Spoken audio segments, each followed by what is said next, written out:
শায়েখের কাছে আমার প্রশ্ন হলো, বাংলাদেশে কোনো সাহাবী আগমন করেছেন কিনা, কিংবা বাংলাদেশে কোনো সাহাবীর কবর আছে কিনা জানালে উপকৃত হব।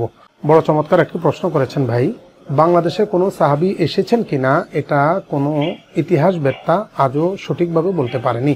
তবে ধারণা করা যায় যে বাংলাদেশের খুলনা জেলার মধ্যে রাসূলুল্লাহ সাল্লাল্লাহু আলাইহি সাল্লামের কোন একজন সাহাবী আগমন করেছেন, যার নাম অনেকটাই অজানা। এবং বাংলাদেশের মধ্যে কোনো সাহাবীর কবর থাকতেও পারে, এটা অসম্ভবের কিছু না। কেননা রাসূল আকরাম সাল্লাল্লাহু আলাইহি সাল্লামের ইন্তেকালের সময় সাহাবীর সংখ্যা ছিল লক্ষাধিক। আর বর্তমান সৌদি আরব কিংবা আরব কান্ট্রিগুলোতে এত সাহাবায়ে কেরামের কবর খুঁজে পাওয়া যায় না। এ থেকে বোঝা যায় সাহাবায়ে কেরাম দ্বীন ইসলামের প্রচার প্রসার করার জন্য পৃথিবীর বিভিন্ন দেশে দেশে আনাচে কানাচে ছুটে গিয়েছেন। তো সেই দৃষ্টিকোণ থেকে যেহেতু বিভিন্ন দেশে ছুটে গিয়েছেন, তাহলে সেখানে তার মৃত্যু হবে এবং কবর হবে স্বাভাবিক। আর আল্লাহর হাবিব সাল্লাল্লাহু আলাইহি ওয়াসাল্লামের সাহাবী যদি বাংলাদেশে সে সময় এসে থাকেন, তাহলে অবশ্যই তার কবর বাংলাদেশে থাকবে, এটা স্বাভাবিক।